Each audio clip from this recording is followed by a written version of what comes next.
prudently manage the economy.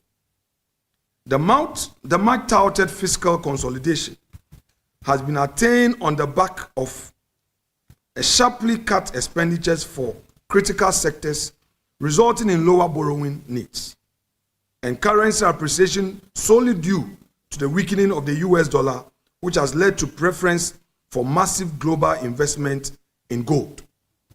Also, the debt restructuring, which we started under MPP while in government, in addition to the commodity export boom in gold and cocoa output, led to the big trade surplus which was recently announced.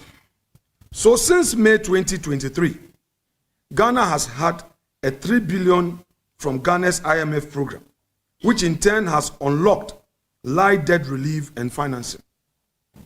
For example, in mid-2025, Ghana's parliament approved a $2.8 billion restructuring deal with 25 official creditors, including China, France, the US, UK, and others.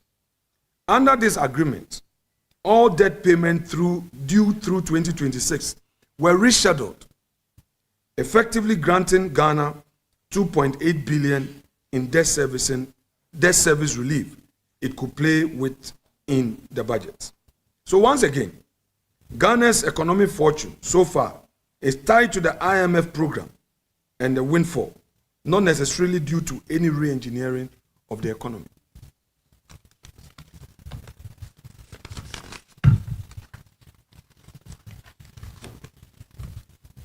Ladies and gentlemen, let me straight away zoom in to raise an issue of NDC's hypocrisy and double standards. In the 8th Parliament, when they were in opposition, they told the whole world that there was a need to pass an anti-LGBT law. Basically, they said that to protect our own culture, our religious beliefs, there's a need to pass a law that will criminalize any acts of lesbianism, gayism, etc. They were loud on the streets of Accra. They went into our villages, engaged the media, engaged religious leaders, engaged traditional rulers. 1 year down the line, they've been in office. They have gone quiet on this anti-LGBT law. We hear His Excellency the President play on words, claiming that the government was doing wider consultation to see how the law could be formulated in a better way. Really? But was it not the same law that they said it was okay to be passed?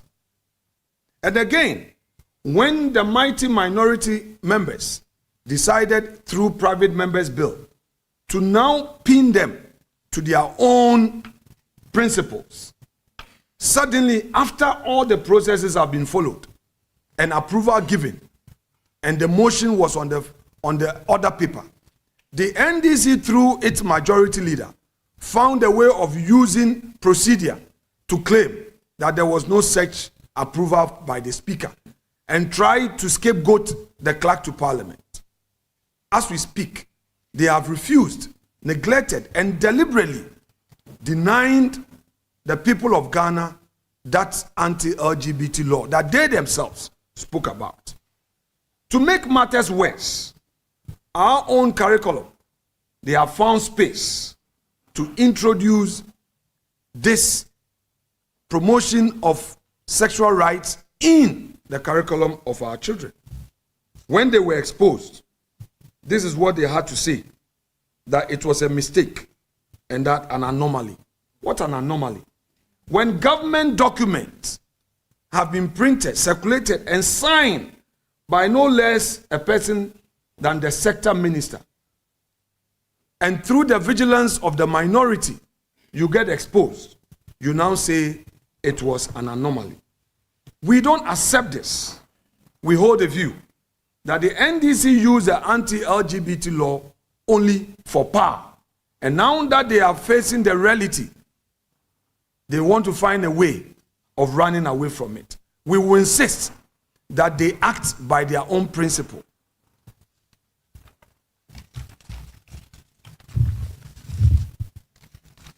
Ladies and gentlemen, let me also address the issue of gold for reserves.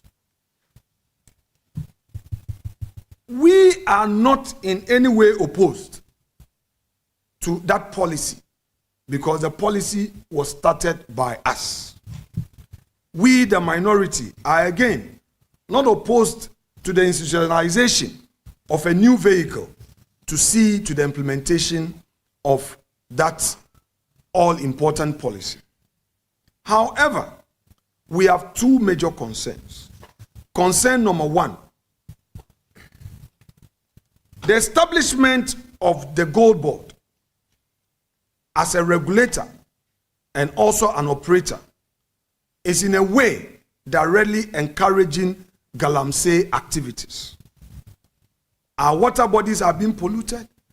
In fact, organized labor last year sounded an alarm and indicated that the galamsey activities have worsened. This government has failed to provide tangible evidence of its commitment in the fight against galamsey. It is clear that they are always involved in a PR gimmick, looking at the optics rather than the substance. They are interested in short-term gains. And today, we don't know whether the Gold Board makes a distinction between regularly mined gold or an illicit gold. All we know is that they are talking about their success story, the amount of gold or the tons of gold they have purchased. Yet they fail to tell us whether or not there are measures to fight against illicit gold that are mined through galamsey activities. We are concerned because the future of this country is at stake. And the earlier this government took steps to protect the future of Ghana, the better. Second, we are also concerned about the IMF reported $240 million US as of September 2025. There seems to be some confusion between the Gold Board and the central bank. But we want to tell the central bank, participating in the activities, being part of the feast, and when there are issues, you run away and you want to put the blame squarely at the feet of Gold Board will not wash. The IMF says that the losses came by as a result of Bank of Ghana failing to protect our funds. How can you give money to Gold Board to buy gold and they make losses because of exchange rate differences? How can you be paying fees that by law you are not entitled to pay? How can there ever be a justification that in rolling out a policy there is an economic cost? Let me remind the central bank that His Lordship, Justice Afre of blessed memory, in the Salome case, laid down the ground rules, especially the true definition of causing financial loss. The central bank must not forget this. What is happening amount to a financial loss to the state. We are also aware that respected and senior legal experts within government seem to have warned on this. It is filtered through to us. Therefore, we urge the central bank to immediately take steps to address this. Though we've become aware that there was a joint board meeting between central bank and the Gold Board as a result of the concerns raised by the minority, of which there was a conclusion that artisanal mining model should now go for 9.75 for bullion and 9.55 for unprocessed gold, which is a reduction from the previous 15%. Much as this is commendable, we still think that there are still losses that would have to be considered.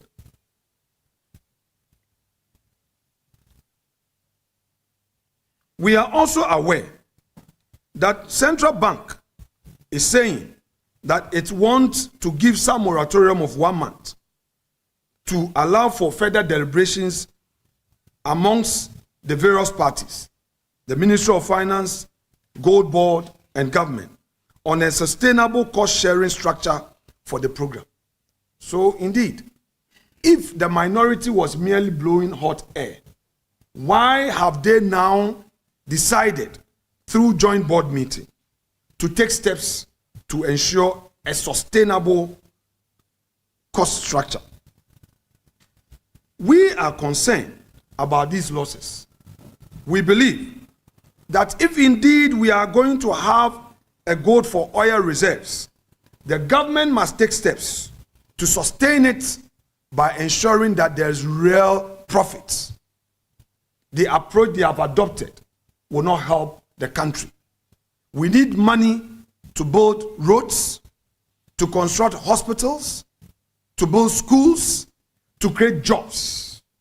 And if the central bank is going to underwrite some of these artificial losses and turn around to tell us that it's an economic cost, we regret to say that the minority will not accept this.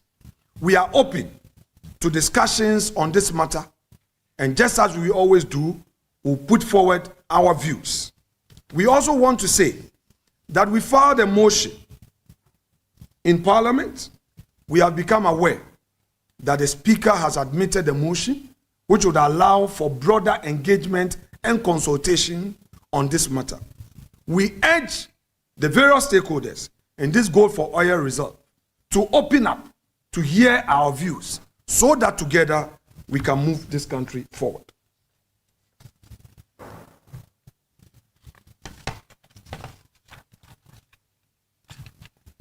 Ladies and gentlemen, I will proceed to state that at a recent World Economic Forum in Davos, the Canadian Prime Minister delivered a message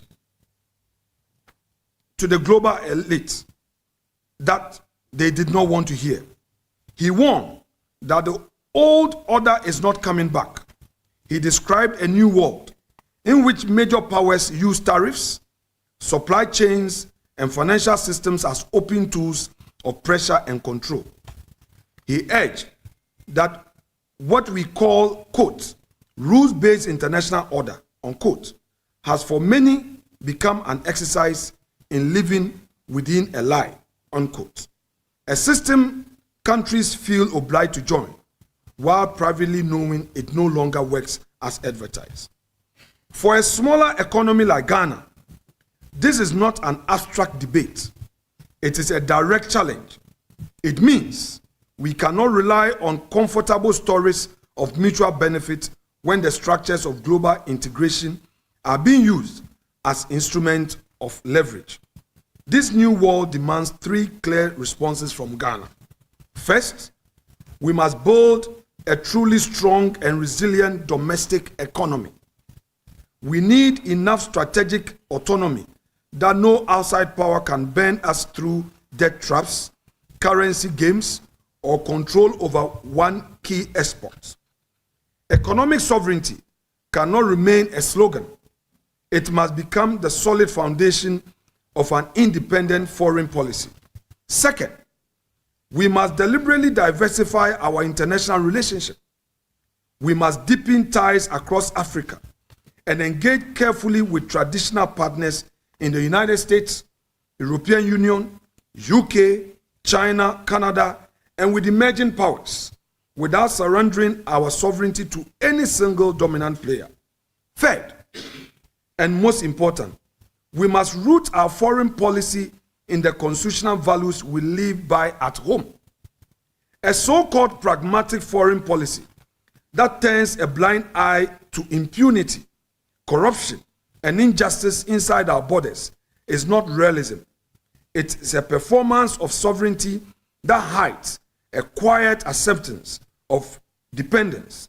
We cannot project moral clarity abroad if we refuse to practice it at home. Take Ghana's ambition to mediate between ECOWAS and the Alliance of Sahel states. It is a worthy and necessary goal, and it reflects the traditional leadership role Ghana often claims. But moral authority is never something a country can simply declare. It is earned gradually through steady action at home. It rests on the integrity of a nation's own institutions.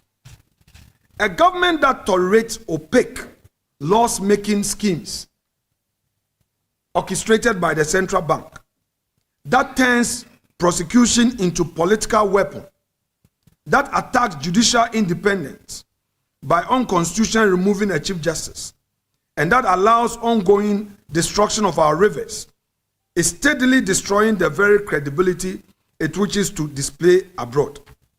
Real sovereignty in diplomacy is built on domestic accountability. A nation earns the right to be a principled foreign policy by making its own society more resilient, transparent, and just, so that it is less vulnerable to pressure and less easily silenced.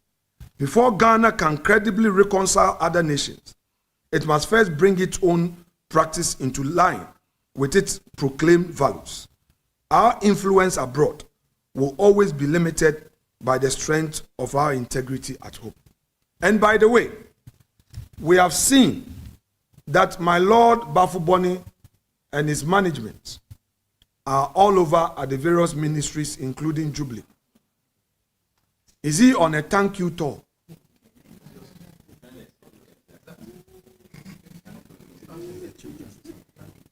Is my Lord Bafuboni on a thank you tour, thanking the government for appointing him as a Chief Justice? And we hear today he is coming to Parliament. We, the minority, don't see him as a tolerant head of the judiciary, because members of the minority came under attack when we criticized the processes leading to his nomination. We will therefore not be part of his thank you tour. If he wants to engage us, our offices are open. He should come and engage us, and we'll let him know things that we find wrong. Colleagues, members of the media, let me emphasize that the macroeconomic figures from last year, although real on the surface, encouraging as well. We are aware that inflation has dropped from a peak in the 20s to single digits. We are aware that government is now touting it as its own successes. But instead of welcoming, we must ask, stability for whom and at what long-term costs? Think of economic policy as a bridging connecting the state to its citizens. On one side of that bridge are the conference rooms in Accra, where ministers display tidy charts and quote IMF reports. On the other side are the markets of Efutu, the busy streets of Tamale, and the households of Takwa, where Ghanaians experience the economy not as statistics, but as struggles with food prices, utility bills, and the search for decent work. In 2025, that bridge broke. Inflation fell on paper, but the cost of a simple meal remained beyond reach for many families. Growth accelerated in the aggregate, but around 1.25 million young people were left outside employment, education, or training. A generation waiting on the margins. Macroeconomic stability improved, yet an estimated majority of water bodies are polluted, and energy sector debt still sits in the billions of dollars. This gap has a clear cost. The current stabilization rests heavily on the tight IMF conditions, new levies imposed on already burdened citizens, and continued dependence on the same narrow export of gold and cocoa. Now, instead of introducing reforms in the energy sector, they decided to impose levies. Remember that they said e-levy was bad and they were going to scrap it. They were going to outlaw it. And Ghanaians celebrated them when they repealed the e-levy. But let's look at some numbers. They took away e-levy, but utility tariffs alone, so far, we have seen an excess of 27%. Electricity tariffs under Akufo-Addo, where we were paying e-levy at 1.5%. And they were telling us, the NDC told us that it is too much. Today, electricity tariffs have gone up in excess of 27%. That is NDC hypocrisy for you. They also came to Parliament in the dead of night to introduce the Dumsor levy, which upon our scrutiny, they decided to suspend it. But again, in the dead of night, they started the implementation.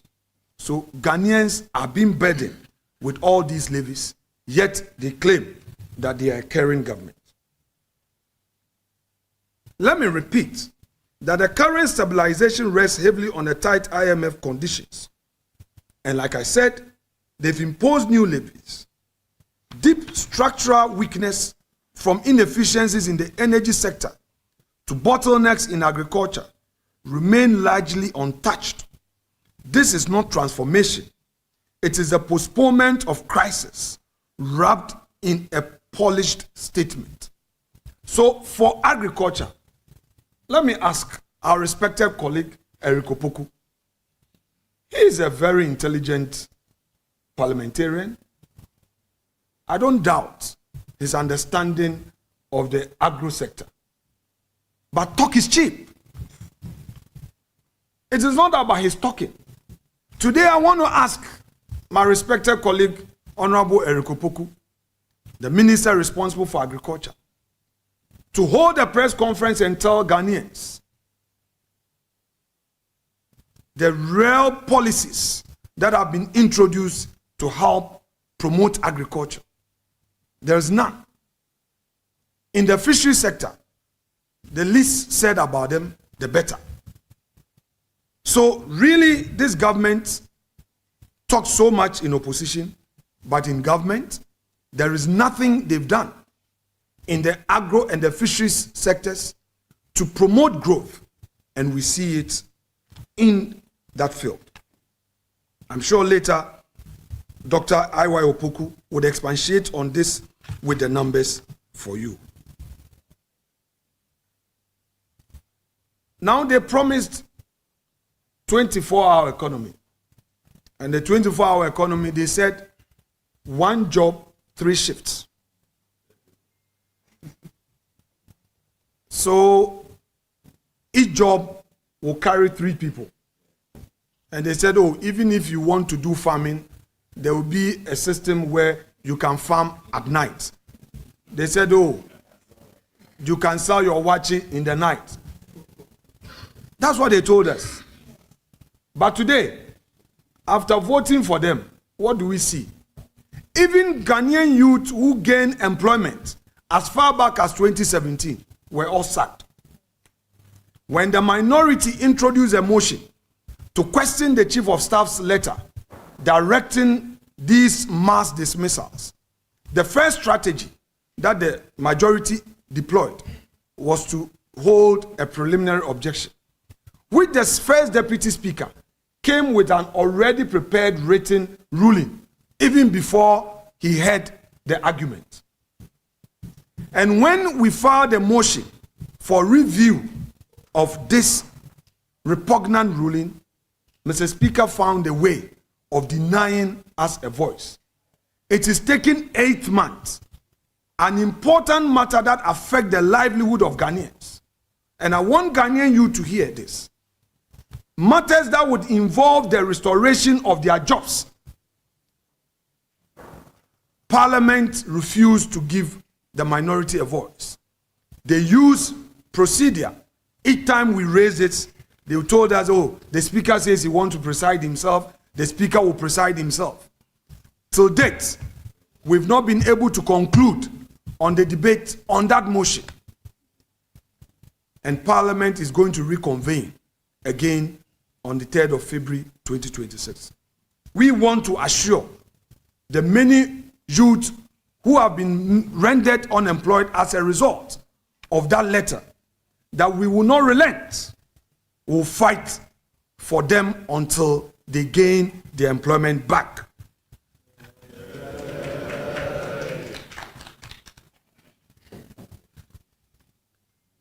Ladies and gentlemen of the media, we submit further that this government has failed the Ghanaian people in the most basic duty of a modern state, to move its citizens safely and decently from one part of their own country to another. In 2026, at major terminals from Circle to Kaneshie and Medina, hundreds of Ghanaians are stranded for hours because the national fleet has collapsed from over 1,000 public buses to barely more than 100 in operation. While more than 400 Metro Mass buses rot in garages or have even been sold off as scrap, commuters are headed into overcrowded trotros or priced out by artificial scarcity, not because Ghana lacks engineers or planners, but because this administration cannot even maintain a functional public transport system and has reduced policy to press conferences while people sleep in queues. This same culture of negligence has bled into our foreign policy, where careless performative diplomacy has now helped land Ghana on a shameful list of countries whose citizens can no longer obtain immigrant visas to the United States. The US government has announced an indefinite pause on immigrant visa processing for 75 countries, including Ghana, cutting off a critical legal pathway for family reunion and skilled migration at precisely the moment our economy depends heavily on remittances from hard-working Ghanaians abroad. The United States is our single largest remittance corridor, sending between $1.5 to $2.5 billion a year into Ghanaian households. Yet through a mixture of short-sighted posture and weak consular statecraft, this government has allowed our citizens to be lumped into a penalty list that will slowly suffocate that lifeline and diminish Ghana's contribution to solving global problems.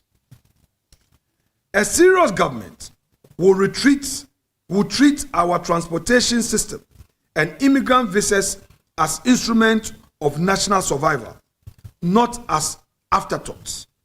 This one has managed to trap its own people twice, stranded at home in endless, dehumanizing transport queues, and stranded behind a new wall of visa restrictions.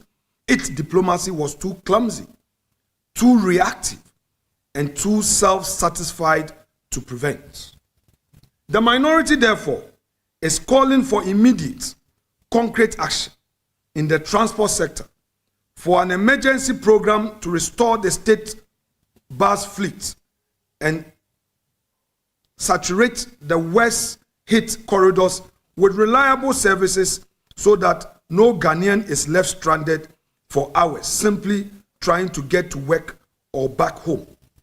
On the diplomatic front, the minority has demanded the dismissal of the foreign minister and ambassador to the United States and urged the president to deploy a high-level special envoy to Washington and constitute a crisis task force to secure Ghana's prompt removal from the U.S.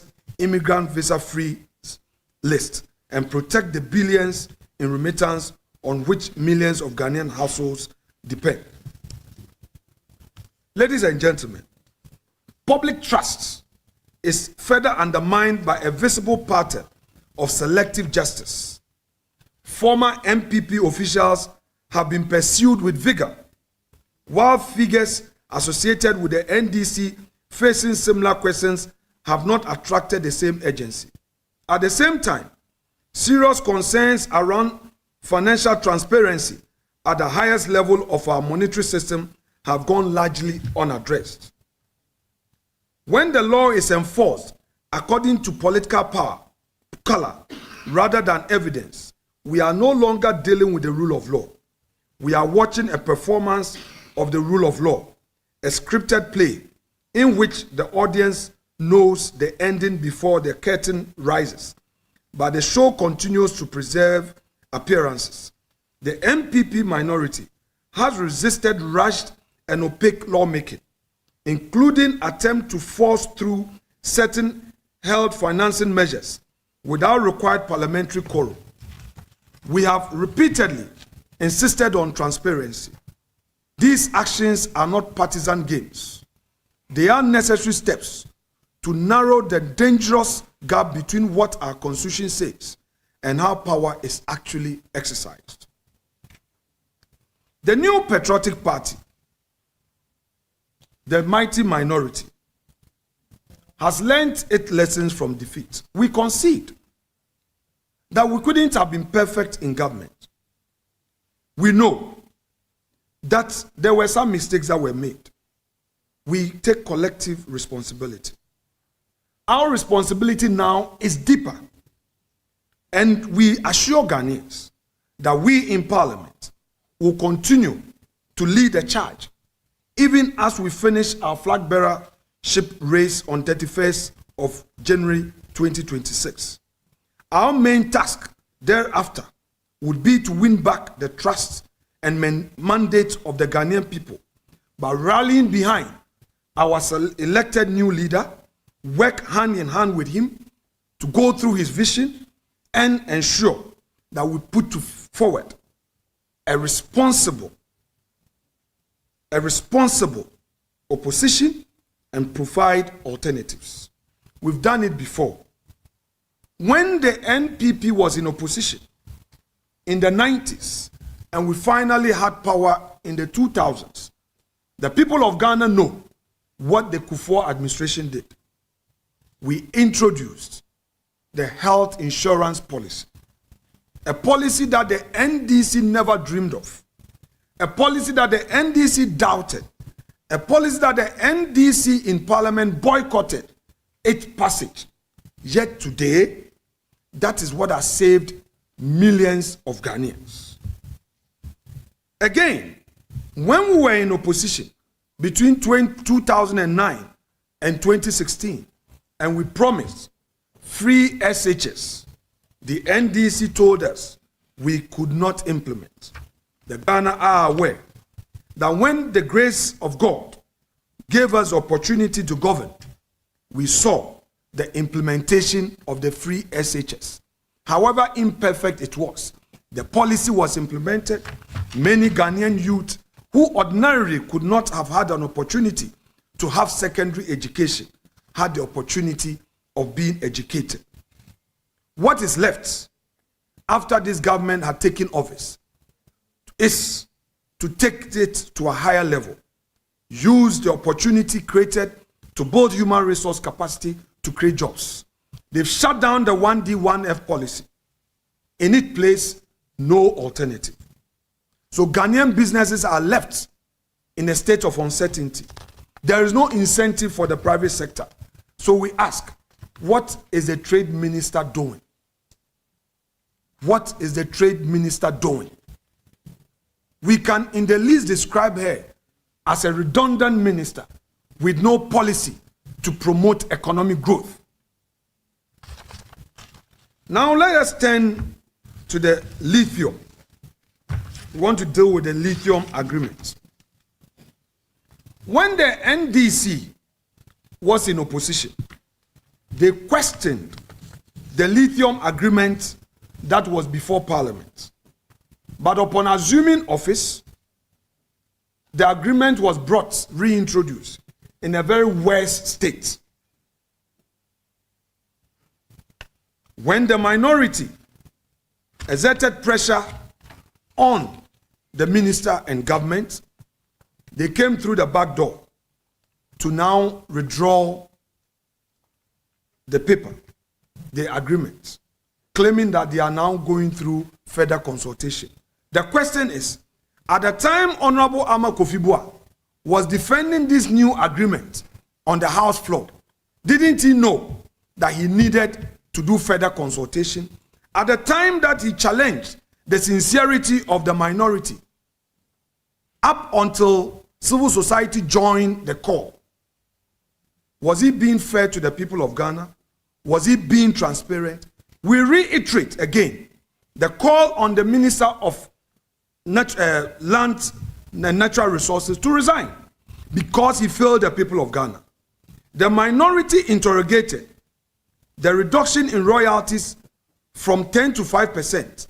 We carried the questions further regarding the lapses in the transparency of the whole agreement. He defended it, and now he came back to withdraw it. That alone amounts to a serious mischief. That alone is a policy failure that the minister cannot get away with.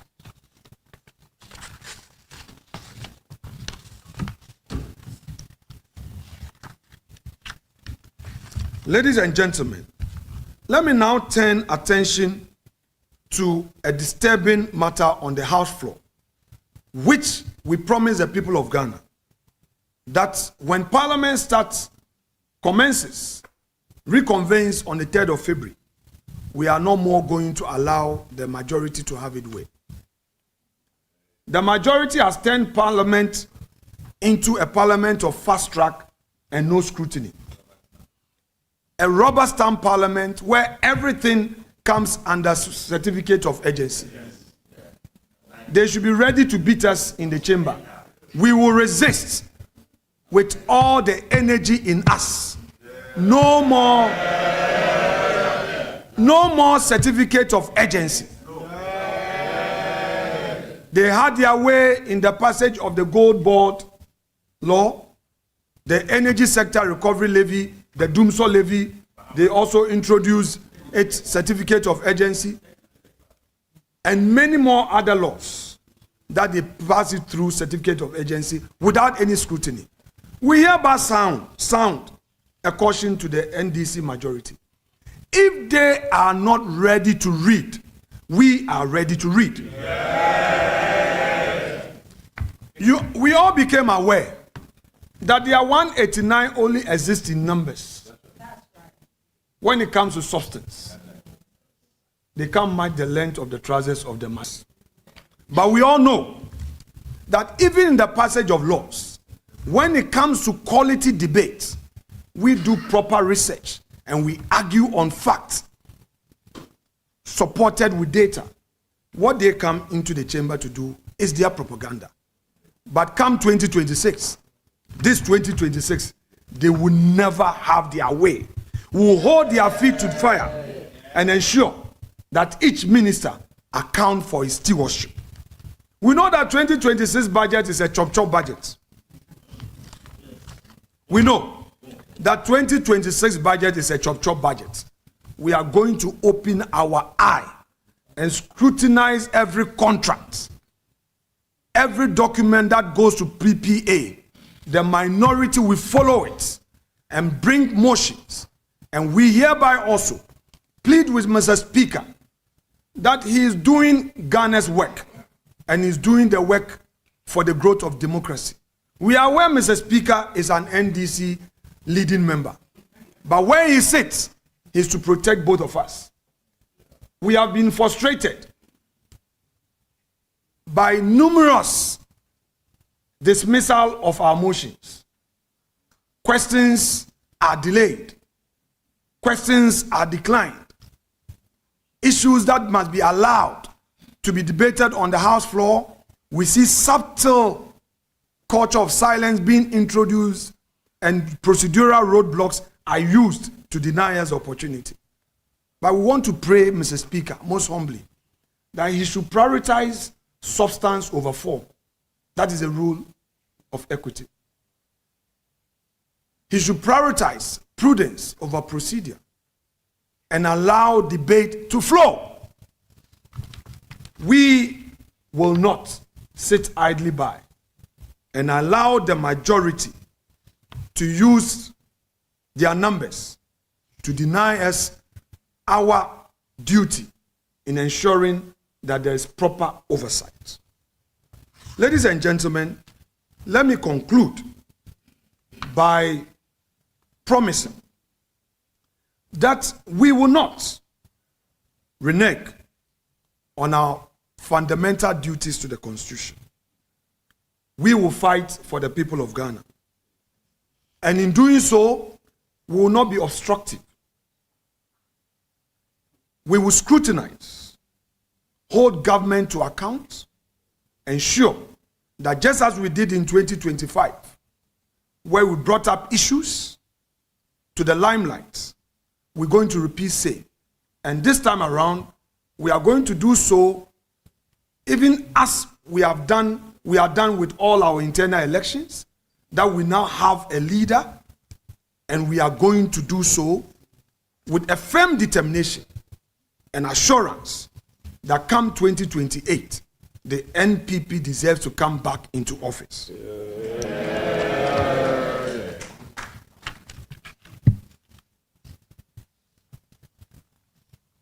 This presser may not be done and done well without at least talking about this third term agenda. We are aware that Mr. President himself says he's not interested in third term agenda. But we take this opportunity to also mention to Mr. President that, Mr. President, we are aware that many of your party members want to push the agenda. Please tell them one more time. Maybe when you said so in Singapore, they didn't hear you. Mr. President, you haven't spoken about your non-interest in third term in Ghana. Please tell your people that you are not interested at all. They shouldn't lead you into temptation. And by the way, it is not possible. Also, we have heard that certain people have filed certain processes at the court. We also have this to tell my Lord Bafuboni. We know that this job was handed to you on a silver platter. We know that you have your masters to please. But my Lord Bafuboni, in the end, when history is being written, it will be your name. And to our judges at the Supreme Court, Ghanaians are watching how you determine the matters that are coming before you. Will question your own integrity. When you came for vetting, you made certain commitment to the people of Ghana. Ghanaians heard you. So again, the mighty minority is watching you. We will not be silenced by threat of contempt. If by criticizing the judiciary, they will march us into Nsawam, we are ready to become prisoners of conscience. Thank you very much, and God bless you. Arise, Ghana youth, for your country. The nation demands your devotion. Let us all unite to uphold them and make a great and strong. We are all involved. We are all involved. We are all involved in building our motherland. We are all involved. We are all involved. We are all involved in building our motherland. Thank you very much. Thank you. Please resume your seat. Thank you, thank you, thank you. I can't say thank you enough for the wonderful submission by the leader of the mighty minority, the leader of the 87 Infantry Battalion, who will now open up the conversation to our friends from the media. If there is any question, we are ready to take. My colleague, Honorable Jerry Ahmed Shaib, will be doing the justice. If you have any concern, you raise up your hand Here he is going to play the role of a speaker. If you catch his eye, if you catch the eye of the Member of Parliament for Wager, then we'll be able to do justice to that. So now the floor is open for our friends from the media. Thank you.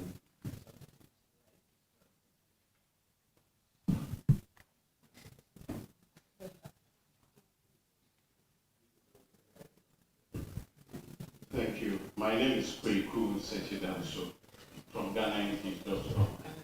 I just want to find out from the minority if there are plans outside of internal context to bring colleagues together, because we see what is going on, since you want to stand firm and hold government accountable. Thank you.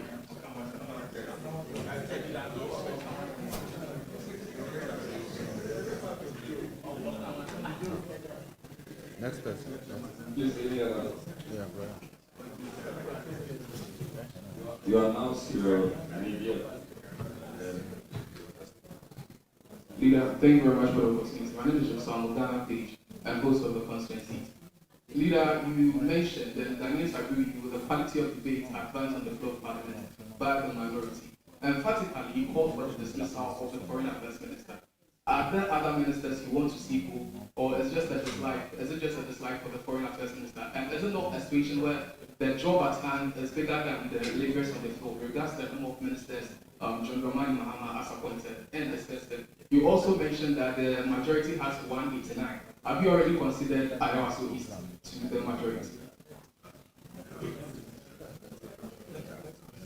There's any other, please? Okay. No, three. No, that's second. There's a third one. Okay, graphic. No, Joy, then I come to graphic.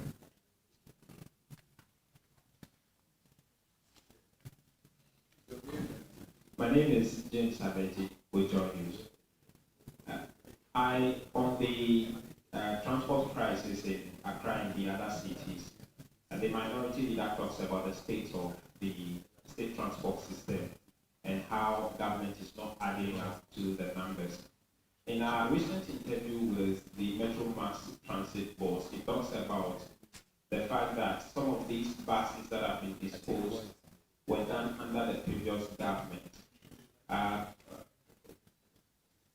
Minority leader, I want to ask if you can give us some details about some of these decisions to dispose of some of these buses. I also know that you initiated an electric bus project before you left government to purchase about 100 buses, 10 have been brought. The status of that, is it supposed to be continued by the recent government, and if you have any updates on adding up to the numbers? Plus, if there is any solution you can prefer to government on this, thank you. The minority leader will respond to these three questions before we take the next batch.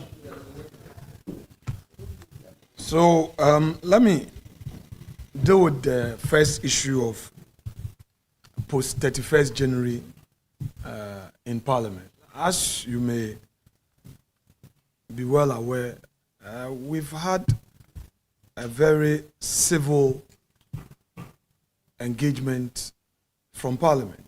We, the 87, those colleagues who have been engaged in this discourse have done so with all civility. I want to assure you that these are internal matters. As for politics, things get heated. Soon after, we all rally behind the leader and the MPP flag to push the party agenda and to let Ghanaians know what we have for them. But you see, the NDC is busy talking about us. What they've also forgotten is that they also have a leadership contest awaiting them. And do also obi fieshe. Omo de nimpo de kankan kra. Sesi a obe hu no ase edun katia ose oko thank you to. Meanwhile no o campaign. They are hu ni say Aisa aban e your own preferred candidate. Jubilee House for so omo candidate. O obedi flag bearer amomo na party no so one candidate nti enche bi ebedu omo so but the person can say MPP there nyame yɛ adom a after 31st yɛn a yɛwɔ parliament yɛawe ata so sɛ kwan bia so no yɛde baako yɛ nka bom ɛbɛtae ne ɔbɛwini n'akyi na yɛn nyinaa yɛaboa ɛma party no akɔ ne kan nti no NDC for mo ndwe ɔmo ho na ɔmo di ɔmo fi asɛm yɛanhwɛ koraa na ebia by mid this year ɔmampanyin Mahama ɛba bɛyɛ lame duck president because obiara ɛpɛ tumi wohwɛ ɔmo mu a vice president ɔsɛ ɔno nso bɛdi president ɛne nansen yɛte sɛ ɔno afa Haruna Idrisa yɛ no running mate yɛte ya ne sɛ ɛyi chief of staff Julius Debra ɔno nso nam ne kwan ɔno nso bɛ president edi ɔno nso ɔse ne running mate ɛne Fifi Kwete yɛte yɛ ɛyi majority leader ɔno nso ɔnam ne baby ɔne ne Ablakwa ɔmo nso yɛ ɔmo permutation ɛyi yɛnua finance minister ɔno nso ɔmo se obedi president ɔno nso ɛpepe no running mate nti adeɛ no atasa wɔ beebiara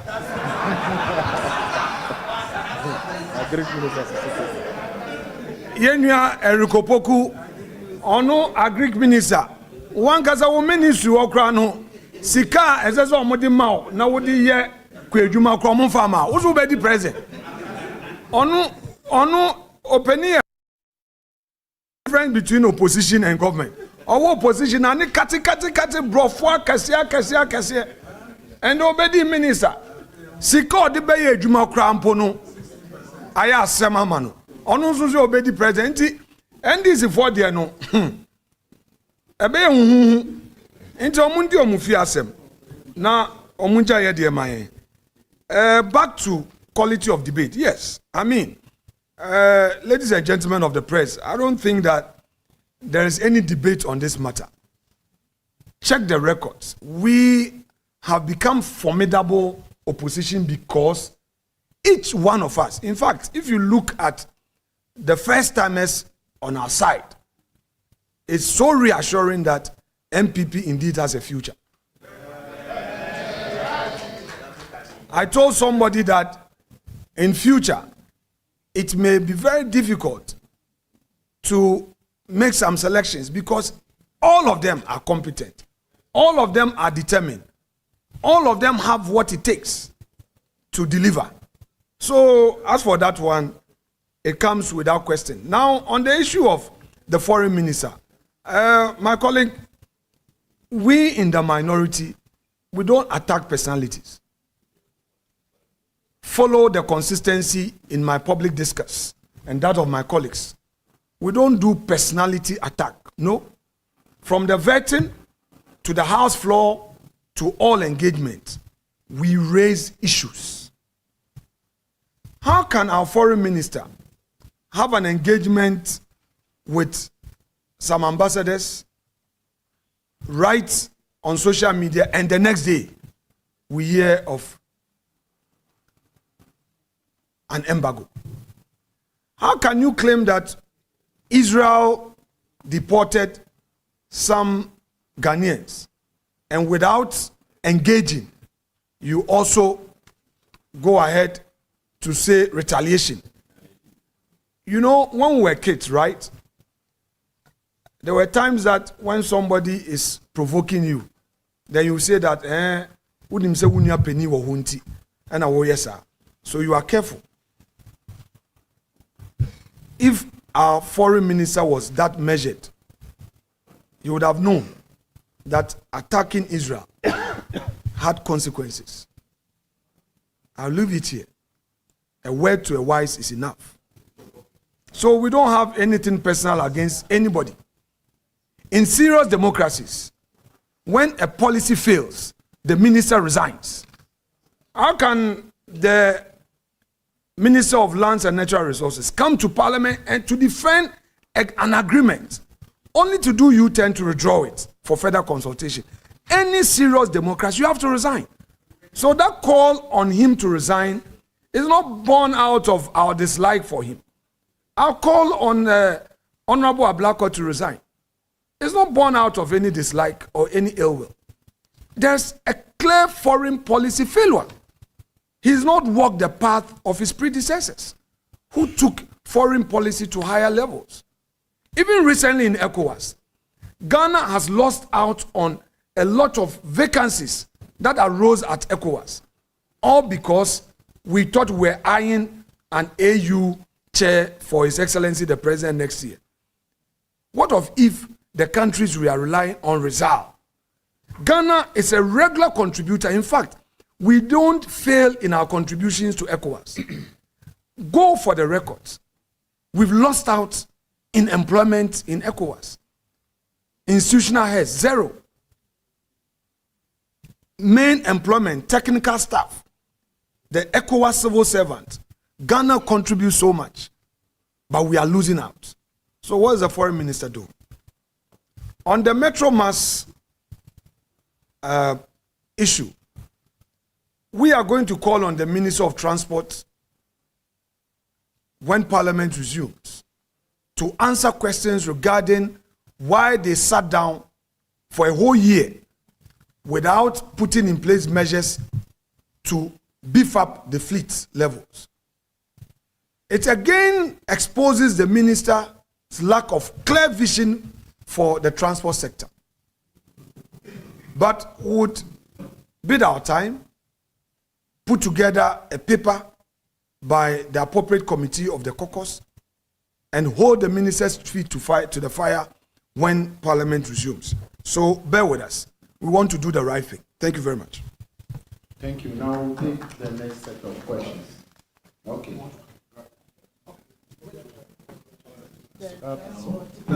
Our colleague, the sector head, is here, and he would want to expatiate a bit on this. So please bear with him. On transport. After that, you ask your question. Before you pass this to the chairman of the Is your question related to the same? And you won't ask any further questions. Exactly. Okay. I mean, in Reader's presentation, I heard him accuse this government of failing to institute a properly functional state transport. But per recent report we read, during your administration, Did he accuse them, or that's the reality? he blamed this government. Yes, but is that a reality or is an accusation? So It's a reality. It's a question that he can't answer. But we all know that the problem that we are facing today in terms of Ghanaians having easy access to public transportation has existed over the years during your 8-year administration. I in Accra take public transport, and I always go through tough time as a sector getting access to public transport, and the unbearable first transport operators are charged. But you know that during our administration, there is a report that about 330 to 400 Metro Mass buses that were auctioned, sold as cheap, as low as 2,500 some of your cronies. Would you want to deny this report? Because if you fail to deny it, then we can also attribute the current challenge to some of your administration Graphic, please, can you reframe your question? Why is one an accusation and one a report? You are saying that there is a report that was an option on this, is that, and then you said the other one is an accusation. So is that one too not an accusation? That's your last sentence. no, two issues here. The accusation is that one, the minority leader is blaming this government of failing to institute a functional state transport. As a government, which just as a party which just exited power in 2024, we all saw that the very issue that you are accusing this government of were prevailing under your administration. Okay, it's okay. Let him respond. I think thank you very much. I think your question is clear. So let me respond to the earlier one with regard to the auctioning of Metro Mass buses. A lot of people don't know what goes into the processes before any bus is auctioned. Let me take my time to educate. Yes. No, in auctioning of the buses that you are talking about, before any bus is being auctioned, it has to be certified by the Board of Survey. It is not true that buses were sold at a peanut. No movable buses were sold to any cronies. It is a palpable lies which being thrown out because of the recent event that is happening under this government. They are trying to just equalize, make an equalization. So I just want to let you know that it is palpable lies. If they want any full inquiry into the matter, like the leader said, once we resume, the minority is going to call for that. And we'll have a public inquiry for Ghanaians to know the truth behind. Let us face the fact. There are challenges. Ghanaians are suffering to have, commercial transportation to their works and to travel around, and that is the most difficult thing, the problem that we have at hand. And I expect every Ghanaian to be concerned about it, to find a solution to it. We on the minority side will continue to assist the government with whatever ideas that we need to. So that is what I want to say. On the electric buses, yes, the previous government ordered 100 buses. The idea was that we want to bring 10 to try it, because that was the first time that we were adding EV buses to our fleet. So the idea was that after the 10, we'll bring back the 90. But we lost power. We were expecting this administration, this new government, to bring in the 90 buses, which already all arrangement had been done. They have decided not to bring the buses. It is up to Ghanaians to put fire on their feet and ask them why they have not brought those buses. So please, these are the facts on the ground, and I know most Ghanaians knows about it. So let us be factual about some of these matters so that we don't, in an attempt to make any equalization, we try to put out some falsehood, which at the end of the day, we will not be able to authenticate it. So that is what I want to say. Thank you. All right, thank you. We'll take the new set of questions. The next set of questions.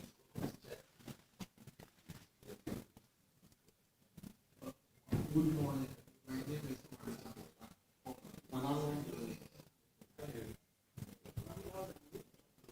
My name is Marius Amafa from Nanano Bloggers. My question is that what steps is the minority taking to address the many hospitals and other kidnappings initiated by the former government that are now been stopped? Honorable Jerry, he's done. Yes, next. Yeah.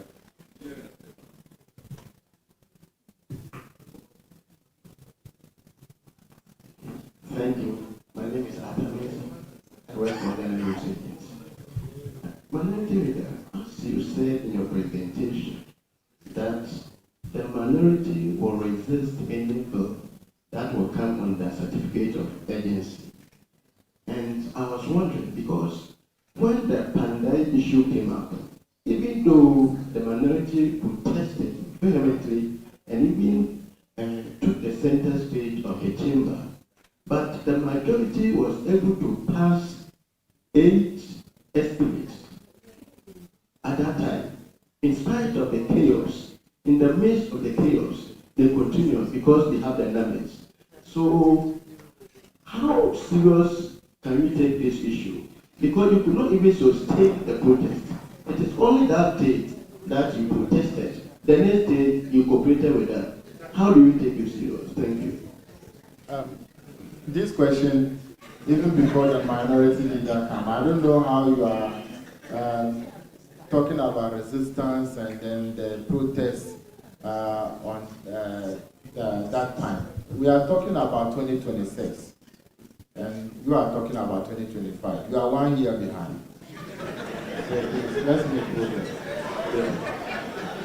Polly, GTV.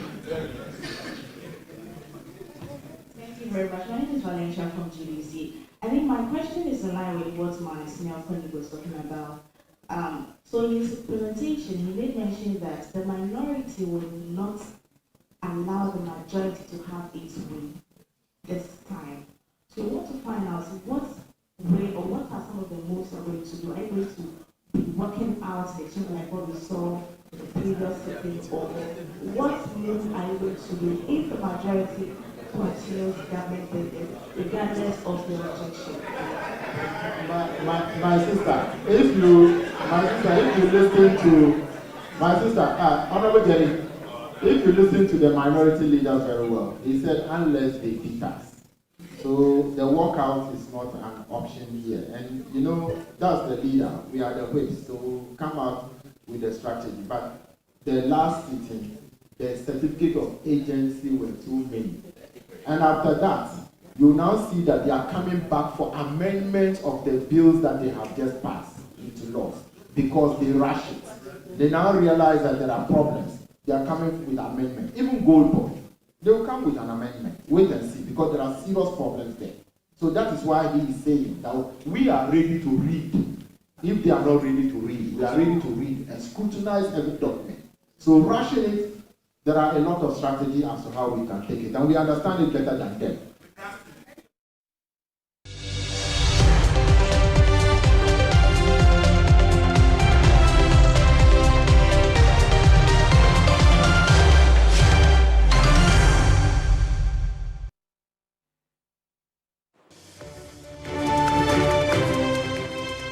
This afternoon, officials of the Narcotics Control Commission rearrest Frederick Kumi, also known as Abu Trika, a suspect of wire fraud and romance scam in the U.S. after he was discharged Monday morning. Also to come this hour, Minority Caucus takes on government over credit for the recent economic gains as they provide a one-year assessment of the John Mahama administration, and they in a position.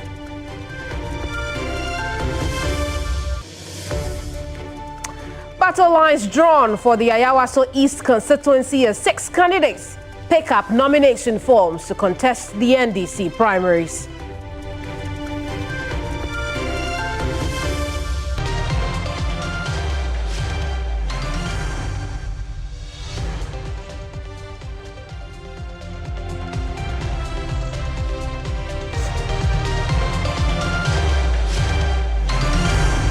It's News Central, live on TV3. I'm Kemini Amano. The news starts right now.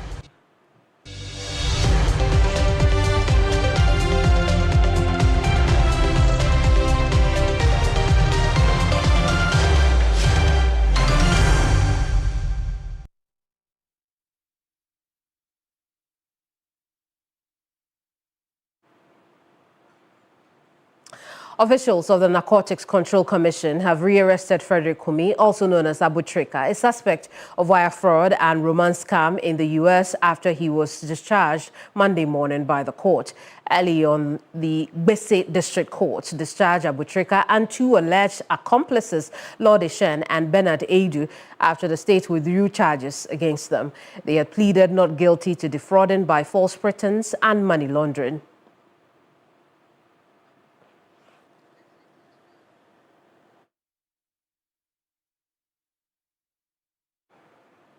Well, in a bit, we'll connect with our court correspondent, Lord Edu Asare. Before then, let's take a listen to counsel for one of the accused persons.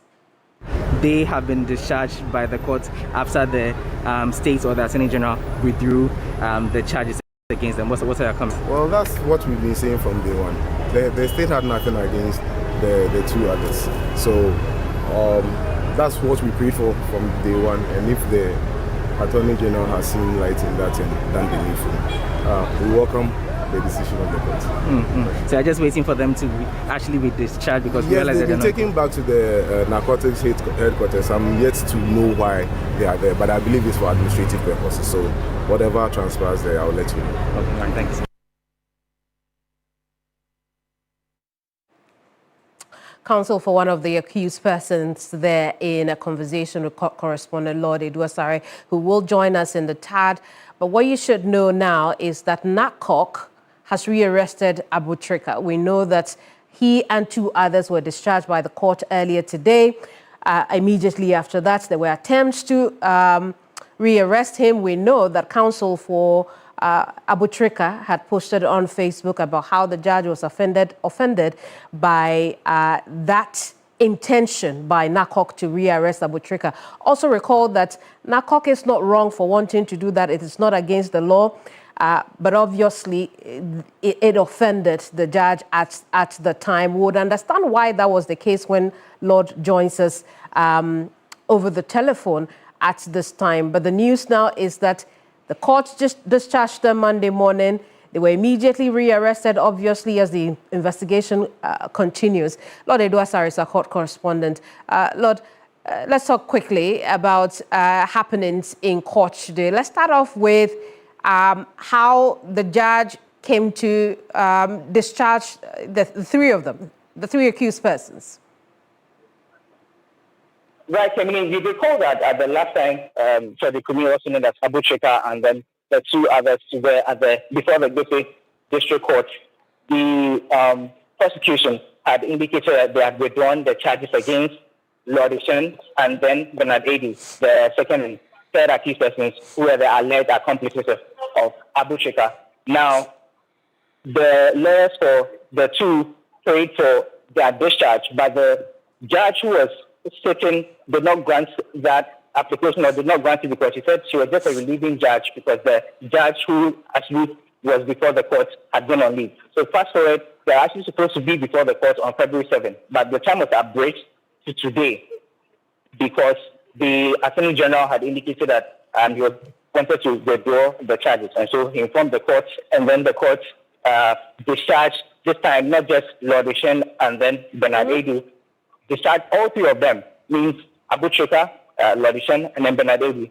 The state dropped the charges against them. Now, when this was done, they quickly dashed to the High Court because there was another application, 2 applications actually before the High Court. Now, lawyers for Abutrika and then Bernard Adu had filed a certiorari application, and then Bernard Adu had also filed an application for him to be discharged or granted bail because at the time they were all in custody.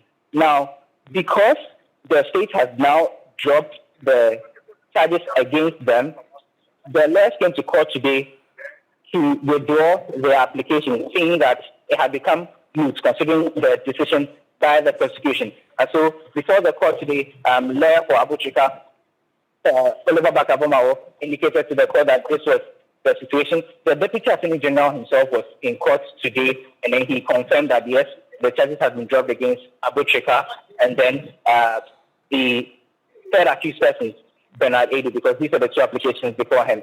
Now, I see. Were any reasons, Lord, were any reasons given for why Abutrika's charges were also being discharged? Remember that reasons were given for why Lord Ishen and 1 other person's charges were being dropped.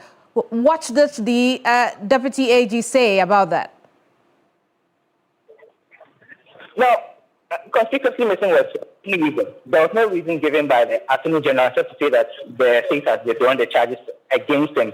Now, he was treading cautiously because Kemini, right after the case was done, when Abutrika was chatting with his family and then his lawyers, the NACOC officials came, they were outside the court premises. They came to arrest him again and then took him away. So as we speak now, Abutrika is back in custody with the Narcotics Control Commission, and just to know whether new charges will be proffered against him because now he's been arrested again. So we'll get more developments on that matter because by now we do not know why the case was withdrawn and then him being rearrested. It only means that his case is particularly not over, seeing that he's still in custody. Now, the lawyers of Bernard Adu say the court that they need to know the reason why. They actually requesting from the court that they need to know the reason why their clients were still being held in custody because as they speak, he's still being held in custody at the NIB. So he actually spoke to me earlier on to comment on that situation, Kemini. Absolutely. But do tell us also what this means for the extradition process we had been told about. Well, we can't say if it's hanging in the balance or it's still also continue, because as it stands now, Abutrika has been rearrested by the officials of the Narcotics Control Commission. And so it means that the case is not over. Once he's still in custody, it only means that possibly the case, they're going to file another or a set of charges, or probably going to amend the charges that they withdrew early on to file new charges, and then we'll see how that will go on from there. So as we speak, the case is no longer before the Gosi District Court, but now that he has been rearrested, it's only a matter of time that he'll be back at the Gosi Court to put before any new charges against Abutrika. What we do know, however, is that Lord Ishan and Bernard Edu, they have been discharged, but so it's only a matter of time whether we get to know whether they will also be added to any charges that the state may offer against Abutrika. We'll leave it here for now. Thank you so much. Lord Iduasare is our court correspondent. We'll now turn attention to something else, because first batch of 130 nurses, midwives and mental health practitioners are departing for Antigua and Barbuda on a 3-year contract to beef up the health sector of the Twin Islands under the Ghana Labour Exchange Program. Earlier, the government of Antigua and Barbuda robustly defended its decision to recruit nurses from Ghana, describing the move as a necessary intervention to address persistent staffing shortages and burnout within the country's healthcare system. Now, Ghana is actively implementing a government-led nurse export strategy to address high unemployment among trained nurses and generate foreign revenue. The program is driven by a surplus of trained nurses, roughly some 74,000 qualified nurses unemployed in this country, and projections are that it could reach 180,000 by 2028.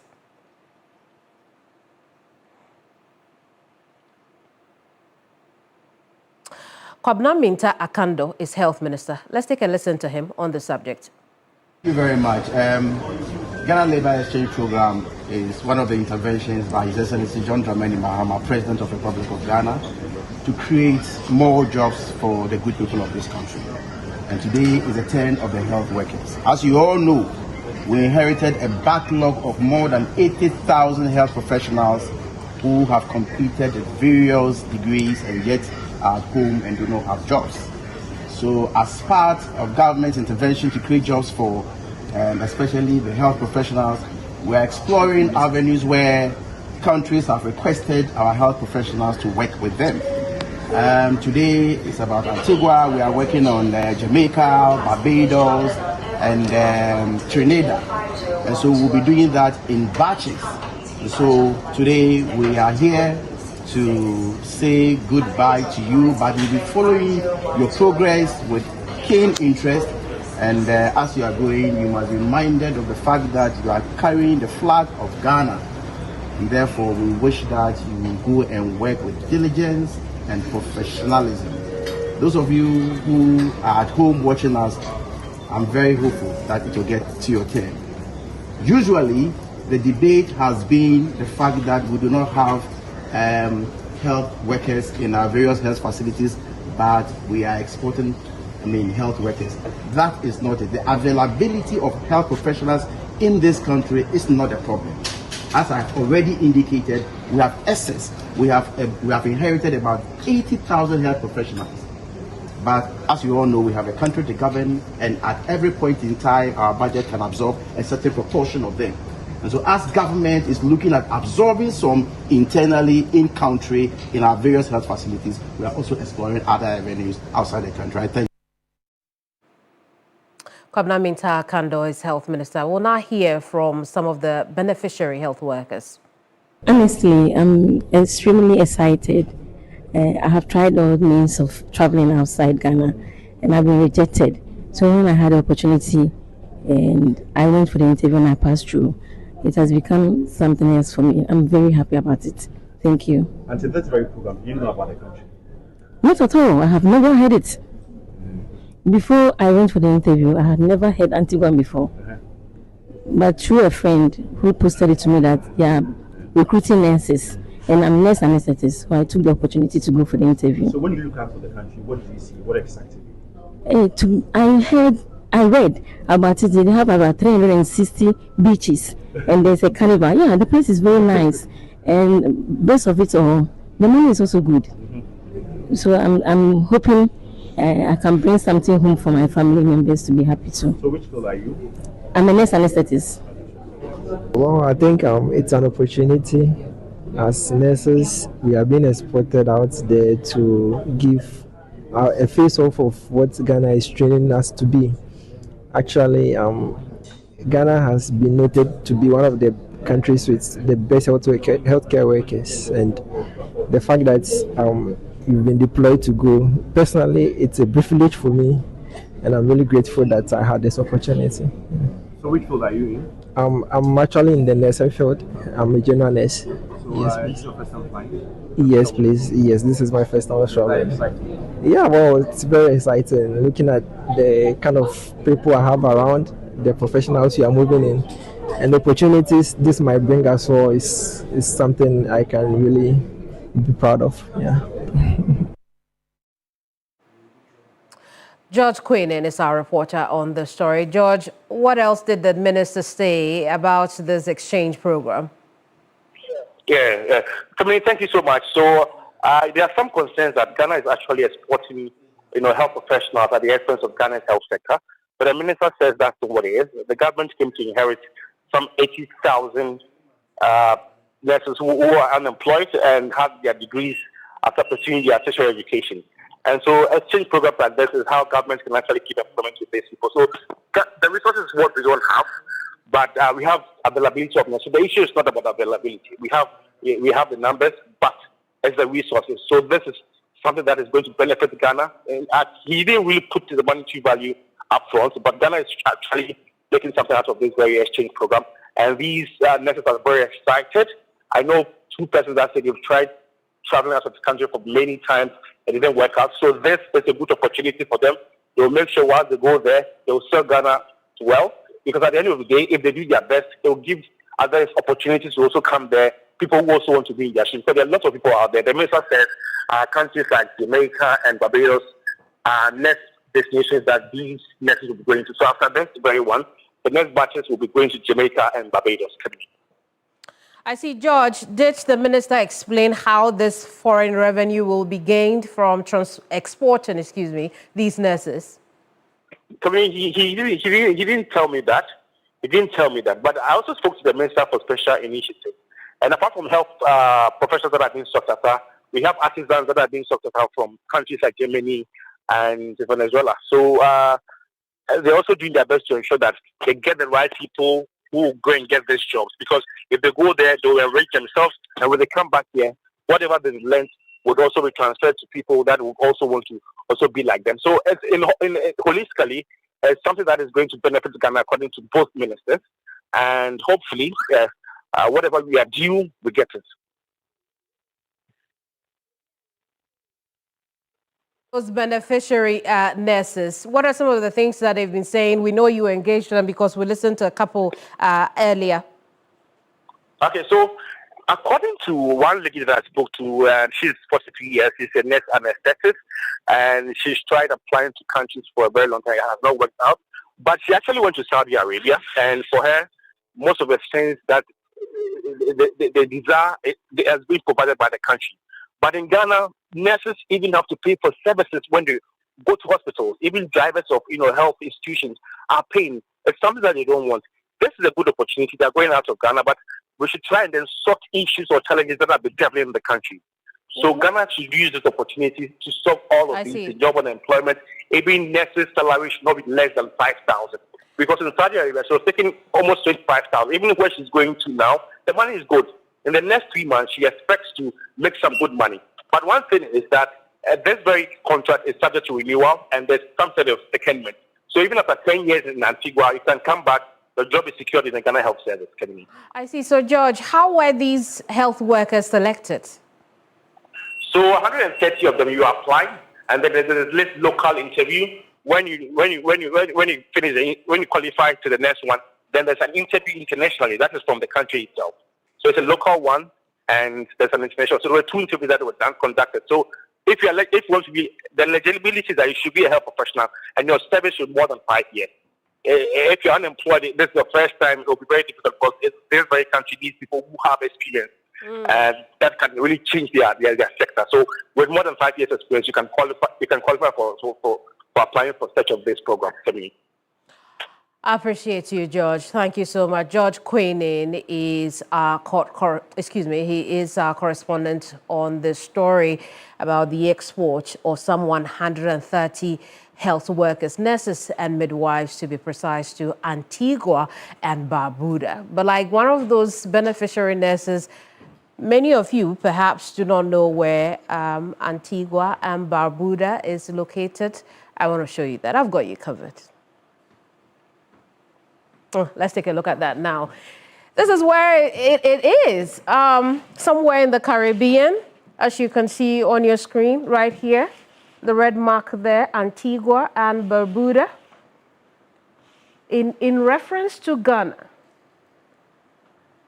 where will Ghana be? This is Antigua, Barbuda, obviously on the other side of the ocean, very far away from home. But that's where some 130 nurses will be going sometime soon. Now, this is an independent Commonwealth country comprising its 2 namesake islands and several smaller ones positioned where the Atlantic and the Caribbean meet, and it's known for reef-lined beaches. Remember, one of the nurses said, I had Googled this and I saw the beaches, they were so beautiful, and that's why she wants to go there. She's very happy about it.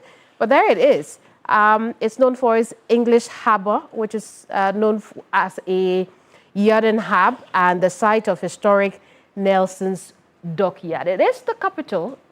Its capital is St. John's, where the National Museum displays indigenous and colonial artifacts.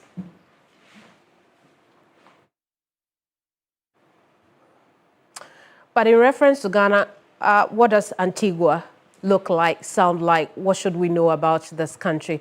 I want to show you a bit more because, as you very well heard me earlier, this is known as the Twin Island Nation in the Eastern Caribbean, in the Leeward Islands of the Lesser Antilles Sea, lying east-southeast of Puerto Rico. The total land area is about 443 kilometers square. Obviously, Ghana is a bigger place than this is. The population is under 130,000, and Antigua is home to approximately 98% of the people, while Barbuda is much less populated. Also note, I'm not trying to say Bermuda. It is Barbuda, all right? So there you have it. 130 nurses going to the Twin Island Nation. We'll follow the story and let you know how it plays out.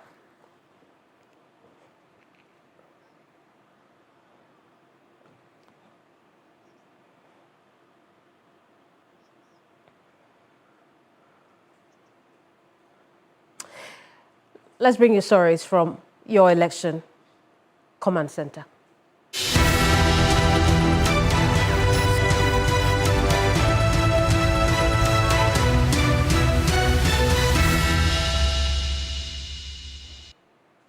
Former Speaker of Parliament and founding member of the opposition NPP, Professor Michael Quay, says committees responsible for disciplining individuals who flout party regulations are already inviting individuals. This comes days after intense exchange of words among the flag-bearer aspirants and their supporters ahead of the NPP's presidential primary this weekend. Professor Michael Quay spoke to TV3. Those are internal documents. In fact, some people have even asked why we, as a committee, did not make copies available to certain personalities in the party. But it was not meant so to be. That is why we reported to the National Council of the party, the highest decision body outside conference. When we report to them, we have washed our hands of it. And they've started implementing some areas, and they are going to implement more in due course, which we quietly are observing. Nobody ever publishes such reports. They are not meant for the public. The NDC never has. The MPP will not do so. Why? Because those who commission, you report to them, and they use aspects as they think fit to improve upon situations.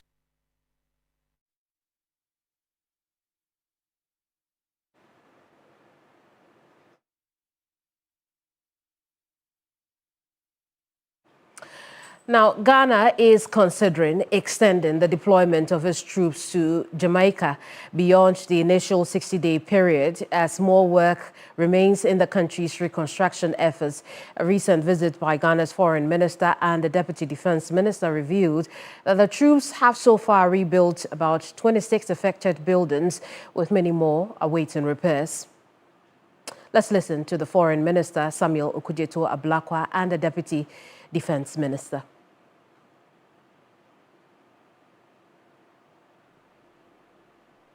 Heroic exploits here in Jamaica will always be etched in the annals of Ghana-Jamaica solidarity.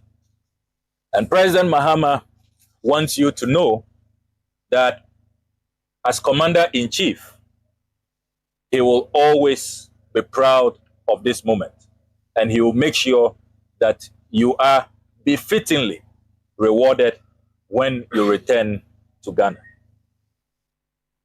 Distinguished ladies and gentlemen, when this deployment was discussed, we anticipated that it would be a 1-month deployment, not to go beyond 30 days. But here we are. We have gone beyond those 30 days. We have done 6 weeks already. And from all indications, you are not in a hurry to leave. And I ask my counterpart, the distinguished foreign minister of Jamaica, are you comfortable with the February 15th proposed exit? And she tells me, we have to discuss further. You are welcome. The distinguished foreign minister of Jamaica,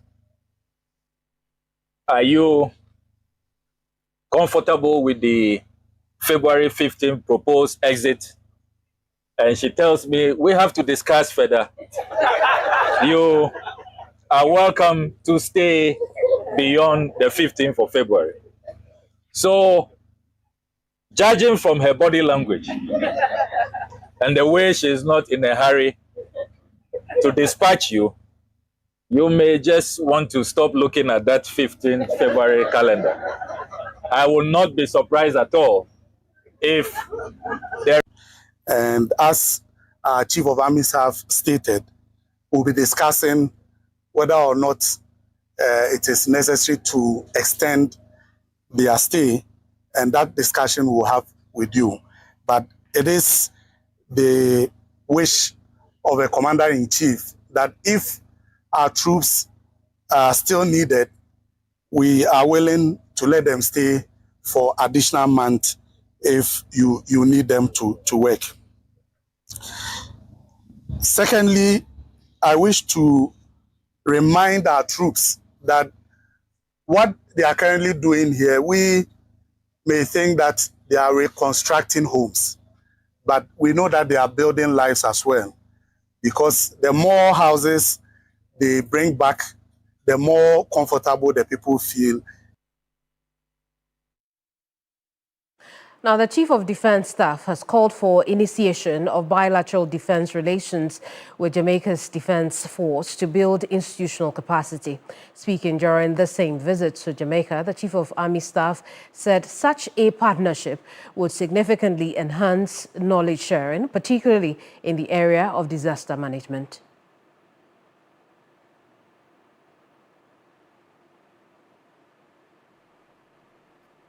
This is the time you have to prove yourself as a professional soldier and let the Ghanaian soldierly character show in this place. One striking significance of your operation here that I note is your joint operation with the Jamaica Defense Force. I have been on a number of operations, specifically peace support operation. Some part of our attacks in the course of peace support operation entail some of these emergency interventions. But this is the first time that I can note and record that the personnel of the Ghana Armed Forces are jointly operating with the armed force of another country together as a unified force. Because from your presentation, you created how the team works. If it is Jamaica heavy generator, if it is Ghana heavy Ghana generator, and that is very unique. Maybe ministers, when we get back, I'll be making a submission that this operation creates the situation where we should initiate some military or defense bilateral initiative with the Jamaica Defense Force. You're watching News Central live on TV3. When we come back, I'll take you to Ayawaso East constituency, where 2 more people have thrown their hats in the ring for the NDC parliamentary primary. That's coming up on the other side. Do stay.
Welcome back to News Central.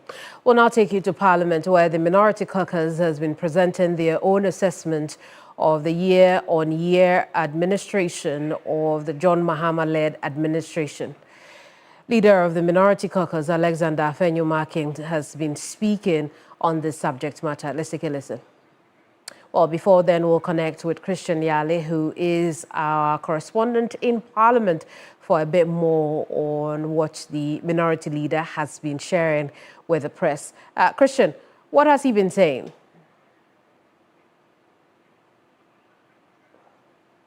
Oh, it appears we do not have Christian yet. The minority leader has been addressing the press, by extension, the nation on a number of issues, first tackling governance, the economy, leadership style in Parliament itself, talked about some key bills, including the family and proper, the anti-LGBTQ law as well, and asking why it hasn't been passed and wondering why the NDC is not moving as fast as they asked them to do when they were in government.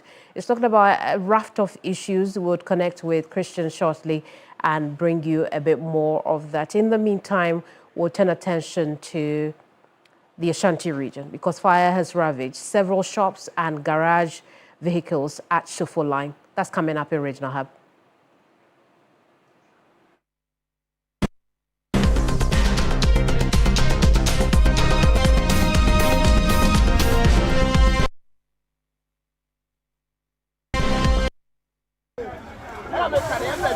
The fire started at around 8 p.m. Sunday night.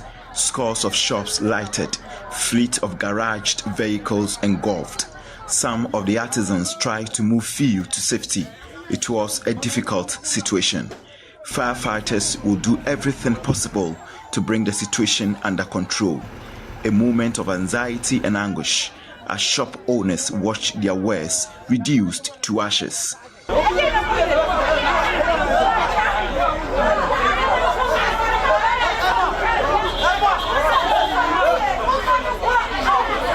A depressed woman passed out. Desperation as fire tenders move in turns to replenish and fight the inferno. It was a long night.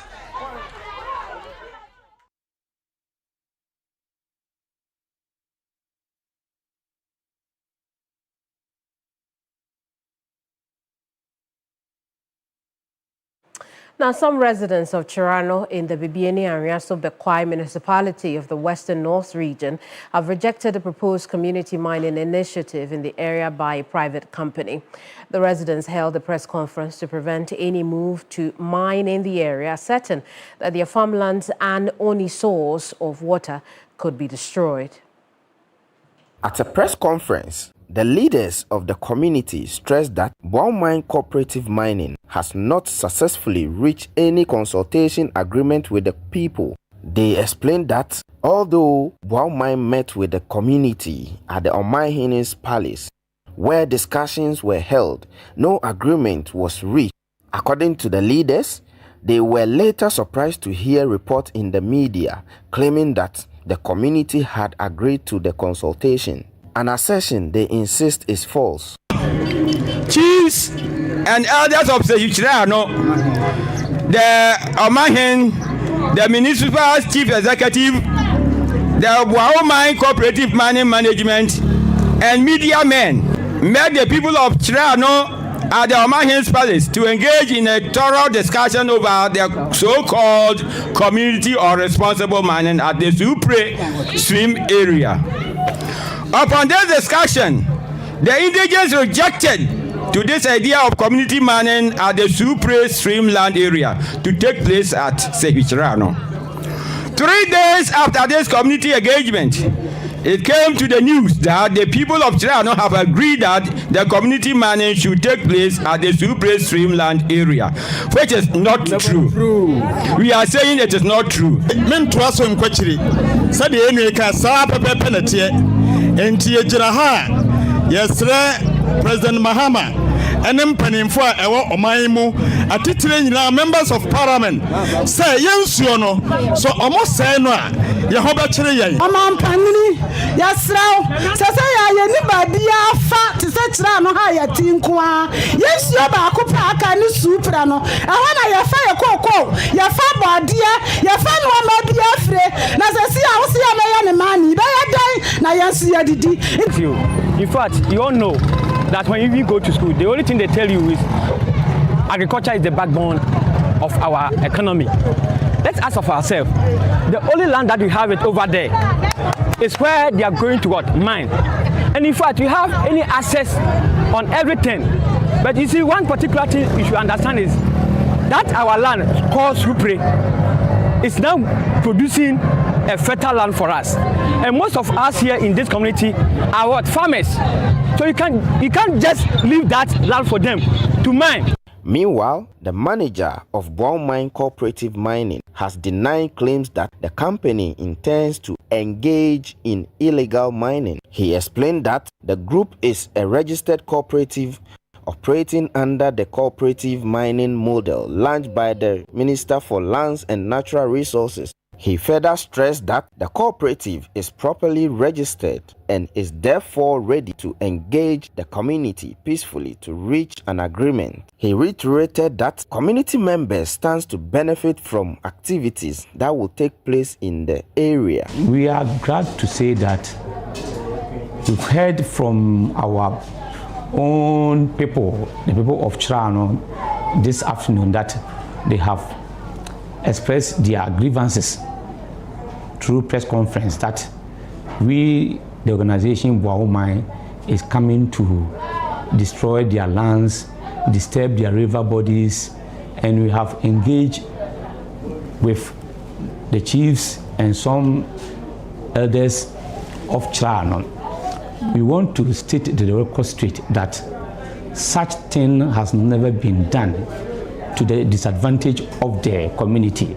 We've not had any clandestine meeting with any leaders or chiefs to suggest that we are coming to do something or mining in the community without the engagement of the entire community. If you will recall that on 25th December 2025, we came to the management of Boao Mine together with the municipal chief executive, came to Chirano Township to hold public forum. In fact, it was not a clandestine meeting. The meeting was held at the chief's palace. We invited people, community members came, they asked questions. So the allegation that we've met some elders and some chiefs and we've done business to the disadvantage of the community, it is never true. As we speak now, we've not finished the engagement with the chiefs, and nobody has shown us even where we are going to work. We don't know the lands, the communities where will be given to us. So the idea that we'll be destroyed, we are going to destroy their river bodies, it is not true.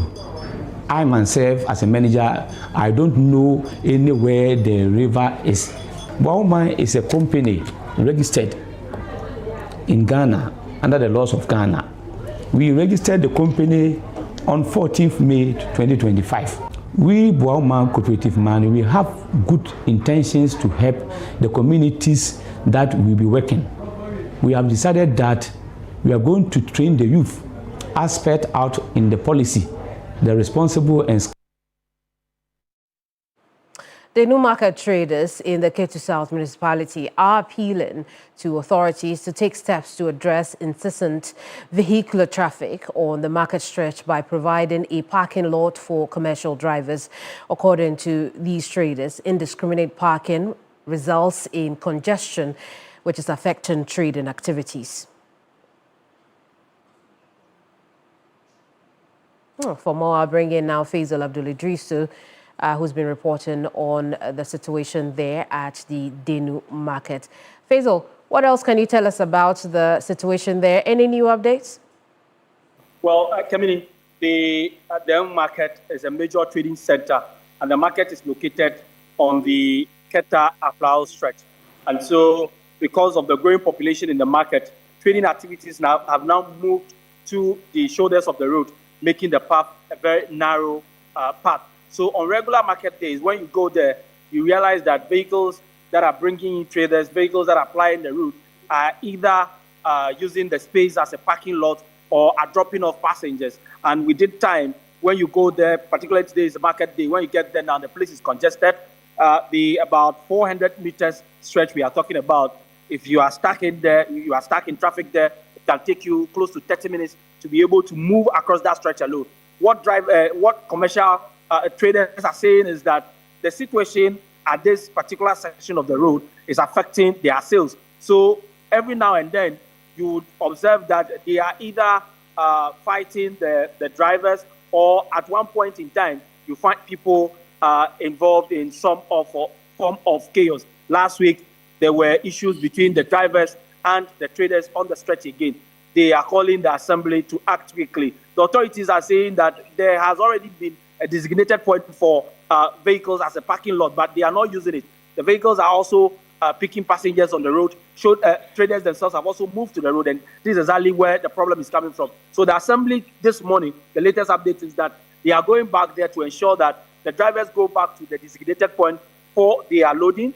Then the traders who are also plying their trade along the road are pushed back to the market. But if you don't mind, we can listen to exactly the concerns they had earlier raised. It's now congested. We know how place to park, we know how place to load, but we are paying we are paying our tax already. We are paying every day. We are paying our tax. So we go to the assembly. Assembly tell us that it's going to give us a place to load. About 2 years now, they are not giving any place. They are not giving any place at all. We are still turning here, fighting with the roadside. Every day fighting. The sellers too. They say they are not going to agree. We go load for their storm off. Always fighting. Police station. Recently, they go and put me for counterback. Recently, they go and put me on the counterback. But the way they are working, we are not putting the money inside our pocket. Some is going to the governor. You see, so we are appealing to the government or assembly to give us the place quick so that we move here. This is a main road to Keta and Agronga. But during market days, especially market days, you see drivers are loading, double parking here. They've created their own station. Twice they have been loading day in, day out. They will be loading both sides here and there. So it has been creating accidents all the time. You will see that this place is very choked and congested. No space for people to be moving up and down. Drivers have refused to use their parking lots, and they prefer to block our view. And I had to go to the police to make them use their parking lots and run shifts so that they give us also space to do our. Faisal, we know that traders are asking for intervention from municipal authorities, and you are there now. What are they telling you? The MC indicated to us that a parking lot had earlier been designated for the drivers. They abandoned it and applying their trade along the market. The market women themselves are not supposed to be selling on the shoulders of the road, but they have moved there. So the assembly says they are going in there, push the traders back into the market. There's enough space for them to occupy. Then the drivers will be shown the very parking lot they had earlier designated, so that this issue of congestion and the incessant vehicular traffic on the stretch will be addressed. The MC told us that he will be moving in. Surely they have already been there to engage them, and so they will be taking action in no course. I see we'll leave it here for now. Thank you so much for talking to us. Faisal Abdulajusu, Alberta Region Correspondent. Now, the Eastern Region House of Chiefs have expressed concern over rising incidents of antisocial vices and irresponsible mining in that region. President of the House, Nene Sakite, describing the situation as worrying, called for active involvement of traditional leaders in finding lasting solutions at this review meeting in Koforidua. The review meeting by the Eastern Regional House of Chiefs focused on emerging challenges confronting the region and explored possible solutions. Addressing the House, the regional president, Nene Sakitse II, stressed the need to intensify fights against drug abuse, cybercrime, and irresponsible mining, among other social challenges. Several of these vices are illegal mining, also known as galamsey, abuse of drug substances by the youth, then cyber crimes and emerging kidnapping. It remains my firm belief that our traditional rulers have complemented governments pre-independence and post-independence and can still help in the fight against some of these vices. He also appealed for road networks to be fixed and infrastructure enhanced across the region. We wish to remind government that there exist some infrastructural defects which needs urgent attention and must be attended. Some abundant road projects are very dusty and polluting the environment, and it is terrible and hazardous. Nananu maintained their resolve to keep peace of the region to propel development. On chieftaincy disputes, 5 cases have been disposed while 2 are with injunction. The Eastern Regional Minister, Rita Ejay Awate, acknowledged the critical role of traditional authorities in addressing the region's challenges. Reacting to infrastructural demands, she assured the chiefs that works is in progress for road projects and other educational facilities within the region.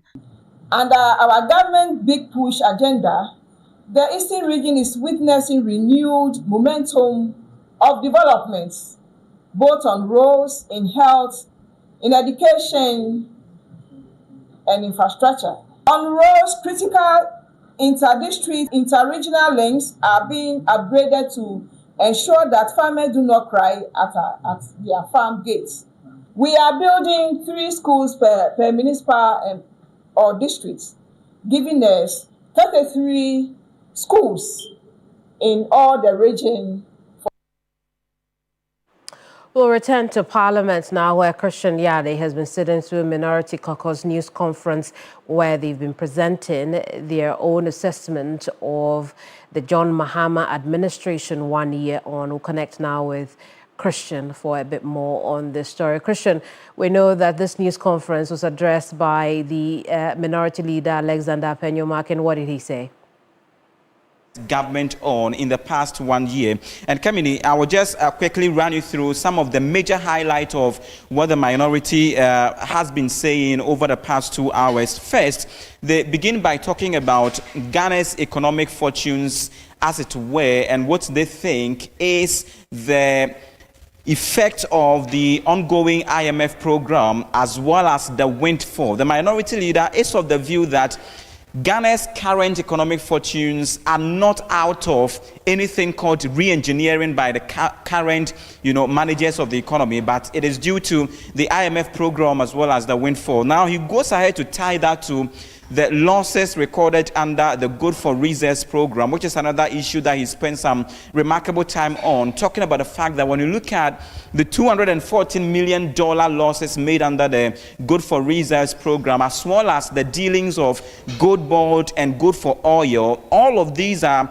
currently amounting to some financial losses to the state, and he has charged the Bank of Ghana to, as a matter of fact, come back clean on these issues. Kemini, he also touches on the anti-LGBTQ bill and accuses NDC of double standards. The minority leader is of the view that NDC used the anti-LGBTQ bill in the past to win power. Now that they are in government, they are running away from the reality and failing to pass this law. And he cites the recent teacher manual, which was published by the National Curriculum for the National Council for Curriculum Assessment, NACA, and the fact that he's of the view that even the government as of now is attempting to rope gender issues and anti-LGBTQ issues into the education sector. So this makes three, but he also touches on the tour of the Chief Justice and asks one particular question as to whether the CJ is embarking on a thank you tour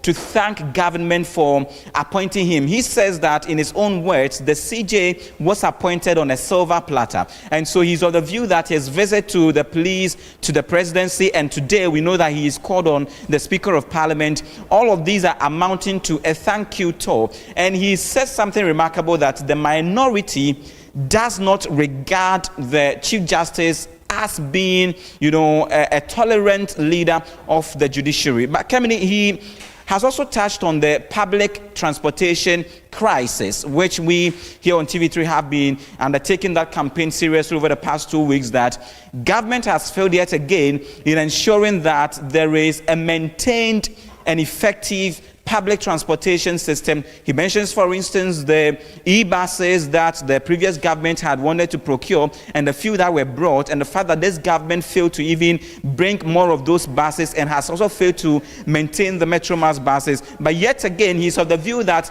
the Foreign Affairs Minister, Samuel Okudzeto-Ablakwa, has not handled the issue of the U.S. immigration visa cut very well, and is asking government to, as a matter of urgency, dispatch a high-level delegation to Washington to negotiate with U.S. authorities to reverse this decision of including Ghana in the U.S. immigrant visa cut. And he is of the view that the minority from this, parliament, or once parliament resume, they are not going to allow the majority to have their view or to have their way. They are not going to allow them to use their numbers to bully them. He is of the view that the minority would hold government to account and avoid or stop rushing of the passage of bills like they used to see in the past parliament or in the recent meeting, which was called to recess. But also there is that bit about the lithium agreement, and also reiterating their call for the minister to resign for failing to,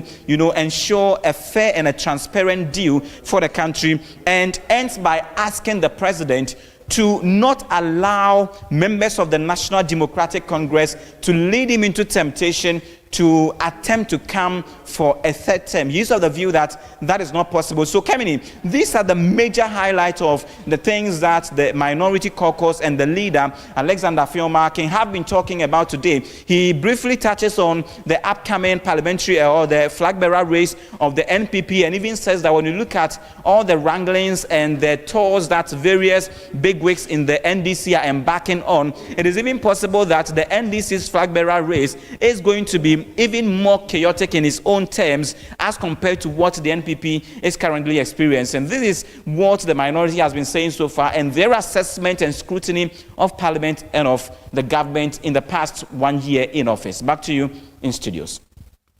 Well, Christian Yale with that report.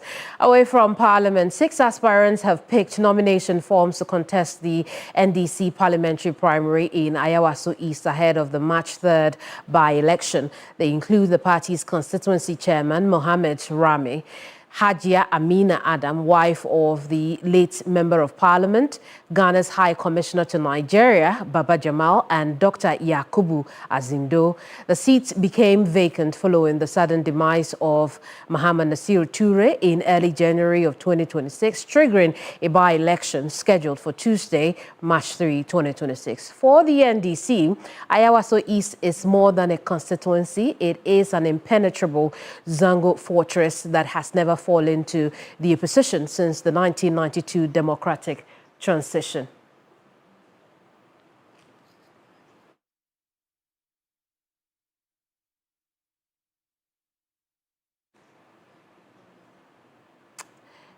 There will be more on that story in later broadcasts. Our correspondent Crosby Annan is on the ground. Right now, however, news just coming in. 3 prominent figures of the NPP, Professor Kwabena Frimpong Boateng, Dr. Nyaho Tamaklo, and Dr. Christine Amwako Nuyama, have invoked the original jurisdiction of the Supreme Court to challenge the internal voting structures of Ghana's major political parties. Now, the plaintiffs, through their counsel, Oliver Barker-Vormawor, are seeking a true and proper interpretation of the 1992 Constitution regarding how political parties elect their presidential and parliamentary candidates. Now, reliefs being sought by the plaintiffs include the lawsuit targets the NPP, NDC, CPP, the Electoral Commission, and the Attorney General. Now, take note of that. And it argues that current delegate-based systems are exclusionary. The specific reliefs include declaration of core elements, a declaration that electing candidates is a core element of a party's internal organization under Article 55(5) of the 1992 Constitution, equal participation rights, a ruling that party structures must ensure equal political participation and equal voting rights for all members in the selection of candidates.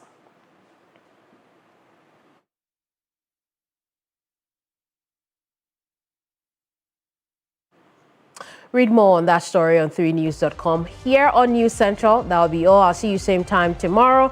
My name is Kemini Amano. Next is The Afternoon Show. Bye-bye.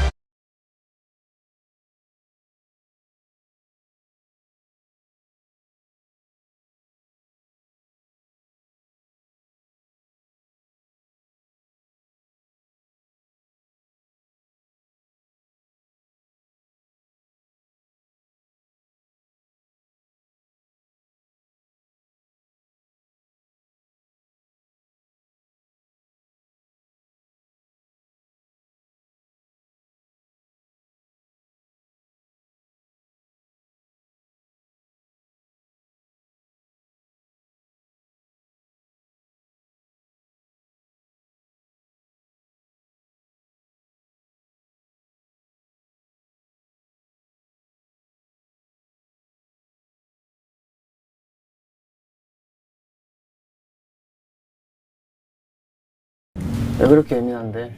지금 예민한 건 너잖아. 내가 그런 말도 못해? 그런 말 안 하는 게 우리 방식 아니야? They say love always finds a way. But what if love is lost before it's found? 나 우리 시간 좀 갖자. In a world full of chances, will love survive? 우리 원래 연애를 할 때는 상대방 취향도 존중해주고 그래야 된다. A story of missed moments, broken hearts, and one last chance at love. 너 그 20살 때 만난 아저씨가 너무 그런 거 아니야. Not Found Love, showing on TV3 Monday, Wednesday, and Thursday at 4 p.m.